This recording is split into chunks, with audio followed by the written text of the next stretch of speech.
Alright, figured I'd make a little video on the Ford Edge sunscreen. As you can see, several things apart. Doesn't really look like it, but a bunch of things are loose, pulled away. Just to drop down the headliner just enough to get some access. It resides right in here, bolts up. There's 4 little screws. The sun shade will open to about 80% and then start wadding up, and the material will hang down. And then if you continue to go all the way towards the back here, then it just kind of jams up into a mess. So wanted to make this little video. Of course, the video is not going to be that great, pretty tight area in here, but essentially I had this car for sale and had not opened the sunshade all the way in a very long time. So with it not getting used, the sunroof itself was very slow to close and would actually not close all the way. So I just lubricated all the tracks and anything that moved to fix the glass portion. Now it works like new. Sunshade itself, however, had that problem where it would wad up towards the back. It is a spring-loaded mini blind, if you will, just like what was in houses many years ago, maybe back in the 80s. It's just kind of just material that is spring-loaded and on a little rod that rolls it up. And this one did not have enough tension. It clips in these little clips up here, and you just kind of push forward on that and pull it out to release it. And like I said, it bolts in up here. You can pull this down just a little bit to get access to where the screws go. There's 2 on this side, 2 on this side. Then you can kind of put it at an angle and drop it out this big opening. Once it's out, it's pretty easy to see kind of what the problem is. So this is the sunshade itself. It's rolled up as it should be. This is going to be pretty much impossible to do with one hand on the video, but as you can see, it kind of just pulls out and then will pull itself back in, and this would go honestly to about here. And if you were to let it go without it in the car and just let go, this thing would slam shut. It's got that much tension. This right here is where it hooks in to the steel frame. You have to twist this and get it out. The other end just slides in to a little hole to locate it, and that's it. Had a little bit of frayed material, so I just kind of took a lighter carefully and got all those frayed ends material off. And so essentially what I did was just add more tension. So if you pop this up, it's going to want to roll itself up, at least a little. In my case, before I added tension, the material would stop rolling up at about right here, maybe even about right here, honestly, and it just wouldn't do anything else. So I took this out. You'll figure out which way it has tension and which way to add more. I believe it's clockwise. And then added several more turns. I didn't really want to push my luck and break this. This is like $330 from Ford. So I just went kind of slowly, would add a few turns, put it back in, open it all the way up, let it go slowly, and then I just kept adding tension here with more turns until I got it to where it was all the way rolled up.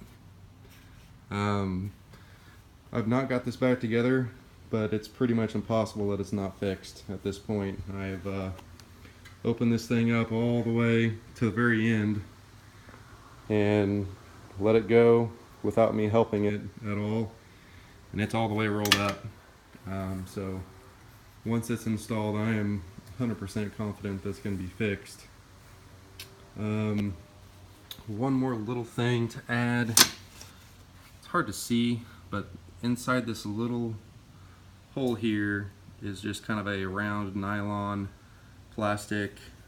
You can barely see it. Little piece of plastic that retains this material in that groove so it doesn't pull out. That little piece of nylon was pulled out to about right here, 3 or 4 inches, so it had came out the other side, which could have been a problem. So I just slowly worked it back in and got that material fixed, got it centered back up. But there's nothing really here to lubricate. It's just an internal spring mechanism inside here. Like I said, if you took this off of this steel frame, this is exactly what was in houses when I was a kid. Kind of makes me sound old, but it's the exact same thing, you know. And for a Ford to want $330 for this is insanity. I am a mechanic, so there was no way I was going to hand them that kind of money without taking a look first. Most people say you have to drop the entire headliner. That would make life easy, that's for sure. But the main thing is you don't want to pull down that headliner by your hands if it is still retained somewhere, because it will crack the backing. I mean, it is material on the outside, but it is very stiff, and it's meant to be that way, so you could ruin your headliner quickly by pulling down too far. So just take your time getting that out. All these door seals, it's real simple. I mean, stuff's rubber, you know, and it's got a groove, and it just slides right back in. Just work your way back around. You're gonna need a 7mm deep socket and a small extension for some of these handles that's on the rear. These up here I believe are a T20 Torx on the sun visors, and a few of the other little cargo hooks and clips, and some of the trim back there possibly, I kind of forget, and some of them are a Phillips. So if you have a Phillips screwdriver, a T20 Torx, 7mm deep socket, and maybe a 3-inch extension, and a lot of patience and a 1/4-inch ratchet, should be able to get this done. The bolts that retain that frame up there on the sunshade are also a T20. You will need a short T20, not a deep, and a 1/4-inch ratchet to access those. There's 4 total there. Really, I mean, if you're a mechanic, this is pretty self-explanatory. I'm at home, all my tools are at work, so I've been using less than ideal tools that most people would have at home to do this. So it's definitely taken me a lot longer than it would have to have some of my tools from work, but I will have it back together today, and should be completed and completely fixed in a shop. I'm just taking a guess, but I would assume that just dropping the headliner, they're probably going to charge you 8 hours of labor, and then whatever they want to try to fix this, if you could find a shop that would even try to fix it instead of replace it, they'd probably charge you at least an hour to try to fix that. So you're talking 9 hours of labor plus shop fees. You know, most shops are $100 an hour. I mean, it's at least $1,000 repair in a shop. I'm about an hour and a half, maybe 2 hours into this repair, not knowing how it comes apart with less than ideal tools. So I think I should have this back together in, honestly, an hour and a half at most. And if I had my tools I have at work, it'd be back together in about 30 minutes. But anyways, hope this helps. 2011 Ford Edge, sunscreen, or sunshade rather. Anyways, thanks.